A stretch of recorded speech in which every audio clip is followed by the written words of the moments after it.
Bom dia, a paz do Senhor, meus irmãos, que Deus abençoe a todos, amém?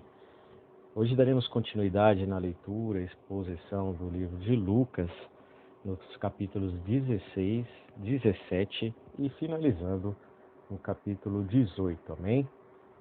De acordo com o cronograma de leitura. Queridos irmãos, no capítulo 16 nós veremos aqui os ensinamentos e parábolas novamente. Só que dessa vez elas enfocam os temas da mordomia, da riqueza, do contraste entre os valores terrenos e as prioridades espirituais. Este capítulo inclui a parábola do administrador astuto e outros ensinamentos que desafiam as nossas atitudes e as atitudes dos fariseus e destacam a importância de uma vida sábia e ética. Veremos então no versículo 1 a primeira parábola, que é a parábola do gerente astuto, ou seja, Jesus conta a história de um gerente desonesto que, diante da demissão, usa astutamente os recursos de seu mestre para garantir seu futuro. Embora suas ações sejam antiéticas, o mestre elogia a desenvoltura do gestor. Jesus usa esta parábola para enfatizar a importância de ser sábio e estratégico no uso das riquezas e recursos terrenos. A parábola não tolera a desonestidade, mas antes salienta que as pessoas do mundo muitas vezes demonstram mais engenhosidade e determinação nas suas atividades, do que os cristãos na sua vida espiritual. Requer então um nível semelhante de sabedoria e diligência na gestão dos recursos espirituais para os propósitos eternos, para os propósitos do nosso Deus. No versículo 10 a 15 do capítulo 16, veremos a respeito do texto ensinando a gente sobre riqueza e fidelidade. E aqui nós temos como base na parábola do administrador astuto, onde Jesus ensina, amados irmãos, que a fidelidade ao lidar com os assuntos pequenos pode levar às responsabilidades maiores. Ele contrasta a busca pelas riquezas terrenas com a busca pelo favor de Deus. Ele adverte também os fariseus pelo seu amor ao dinheiro e pela sua incapacidade de compreender a verdadeira natureza do reino de Deus. Esses ensinamentos enfatizam a necessidade de dar prioridades aos valores espirituais sobre os bens materiais e de reconhecer que a nossa atitude em relação à riqueza reflete a nossa verdadeira lealdade. Damos continuidade, amados irmãos, entre os versos 16 ao 18. Aqui veremos a respeito da lei e os profetas. Jesus reconhece que a lei e os profetas foram proclamados até a época de João Batista. Ele fala sobre o significado duradouro da palavra de Deus e aborda as tentativas dos fariseus de se justificarem diante dos outros. Essa passagem enfatiza a continuidade da mensagem de Deus ao longo da história e a importância de compreender o cerne da lei em vez de focar nas aparências externas. Nos versículos 19 ao 31, e finalizando o capítulo 16, veremos a parábola do rico e Lázaro, onde Jesus conta a história de um homem rico e de um mendigo chamado Lázaro. O homem rico vive no luxo enquanto Lázaro sofre fora de sua porta. Após a morte, os papéis se invertem, com Lázaro no conforto e o rico no tormento. O pedido do rico para que Lázaro avisasse sua família é negado. Essa parábola alerta contra os perigos de negligenciar as necessidades dos outros e priorizar a riqueza em detrimento da compaixão. Destaca as consequências eternas das escolhas de alguém ainda nesta vida, amém? E a título de informação para os irmãos, Lázaro vem do hebraico Eleazar, que significa meu Deus ajuda. No Antigo Testamento, vemos que o nome Eliezer, que também é um nome intimamente relacionado, que significa meu Deus é uma ajuda. Ele foi o servo fiel de Abraão, lá em Gênesis capítulo 15, versículo 2. Amém?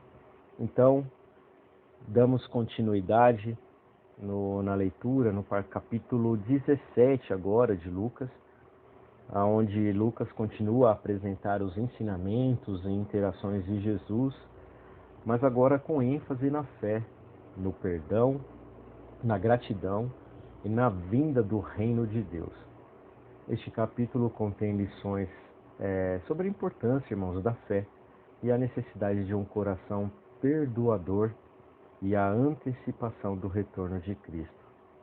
Então iniciamos a respeito de ensinando sobre a fé e perdão entre os versos de 1 a 6, onde Jesus ensina seus discípulos sobre a importância de não fazer com que os outros tropecem e a necessidade de estender o perdão. Ele usa a analogia da fé tão pequena quanto um grão de mostarda para enfatizar o seu poder transformador. O ensino sublinha o significado da fé e do perdão na vida dos cristãos. A fé tem potencial, amados irmãos, para realizar grandes coisas, e o perdão é uma característica fundamental do reino de Deus.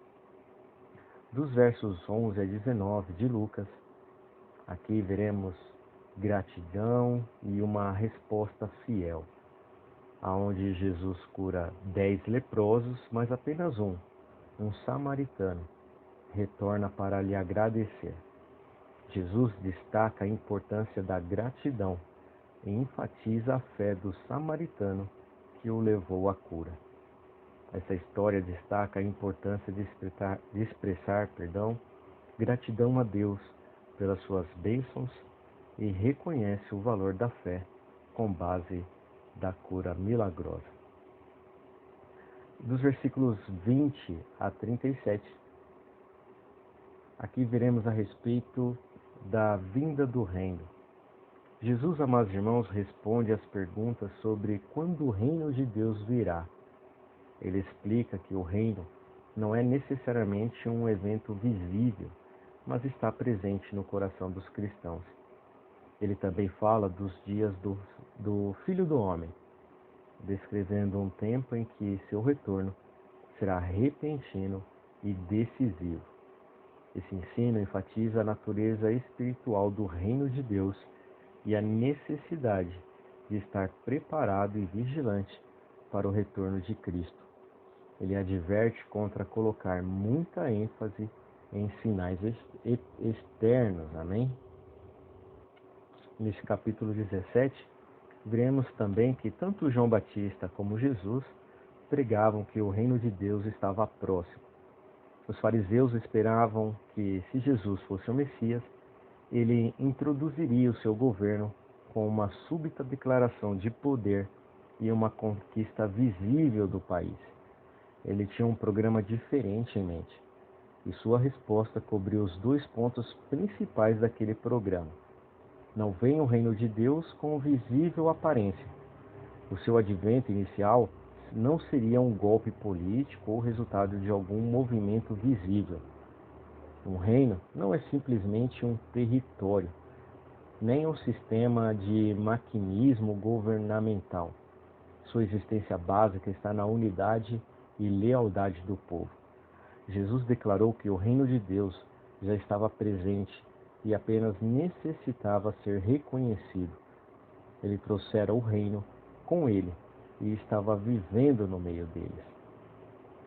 Os judeus, amados irmãos, usavam essa frase dos dias do Filho do Homem para indicar a era messiânica.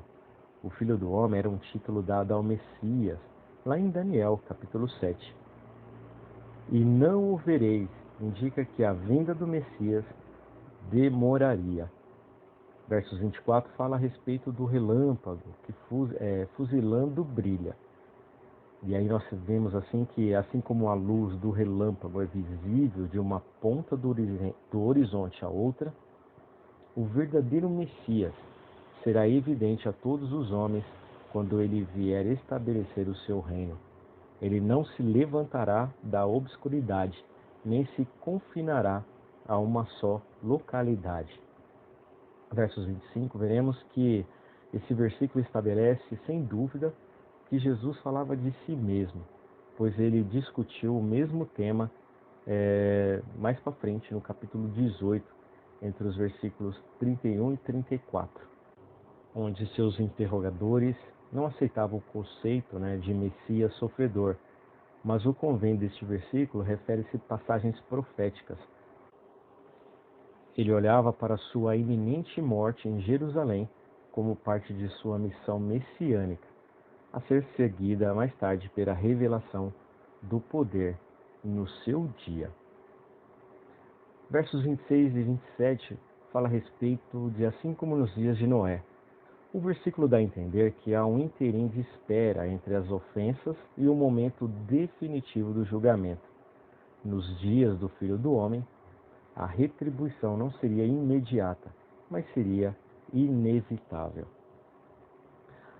Comiam, bebiam e casavam. Essas coisas não eram erradas em si mesmas, mas a preocupação das pessoas demonstrava que elas viviam em um plano inteiramente materialista, sem um pensamento para Deus. O juízo do dilúvio apanhou-as despreparadas, até o dia em que Noé entrou na arca. O momento do juízo coincide com ou é uma imediatamente subsequente à remoção do servo de Deus. Tanto no caso de Noé como no de Ló, o povo de Deus foi retirado do cenário do juízo antes que este ocorresse.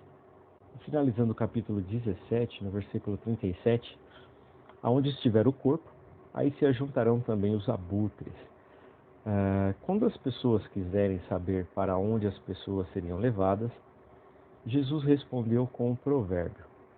Corpo quer dizer cadáveres.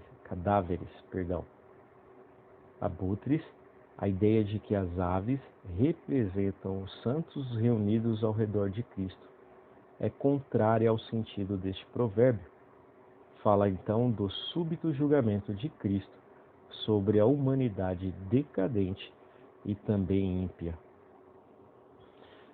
Dando início então, amados irmãos, capítulo 18, aqui veremos que Lucas continua a apresentar os ensinamentos de Jesus, mas agora concentrando-se em temas da persistência na oração, na humildade, a natureza da salvação e as recompensas do discipulado. Esse capítulo inclui parábolas e histórias que destacam as atitudes do coração dos indivíduos e suas respostas a Deus. Então, iniciamos entre os versos de 1 a 8 com a parábola da viúva persistente. Jesus conta a história de uma viúva persistente que busca a justiça de um juiz injusto. Apesar de sua falta de preocupação com ela, sua persistência leva o juiz a entender o seu pedido. Jesus, então, usa esta parábola para ensinar sobre a importância da oração e da fé persistentes. A parábola enfatiza o valor da persistência na busca da justiça e da intervenção de Deus, encorajando os cristãos a preservar na oração e a confiar no tempo de Deus. Amém? Versos 9 a 14.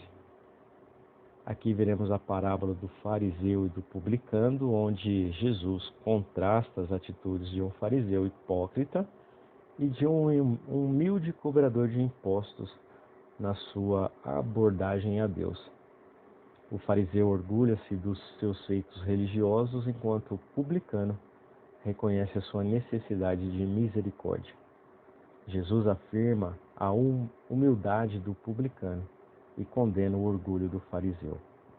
Esta parábola, amados irmãos, sublinha o significado da humildade e de um coração contrito na aproximação a Deus, e desafia o perigo da justiça própria. Amém?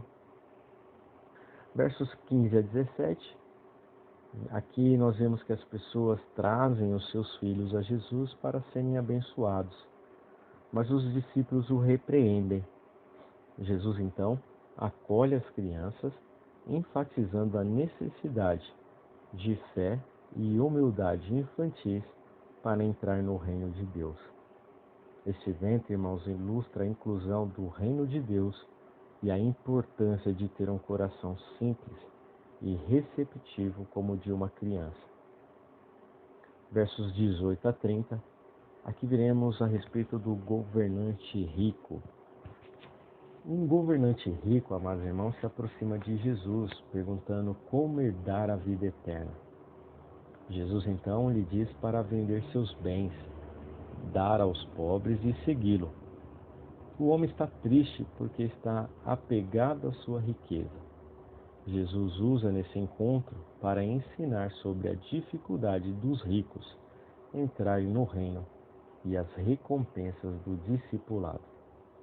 Essa história destaca o desafio do materialismo e o chamado para priorizar Deus acima das posses.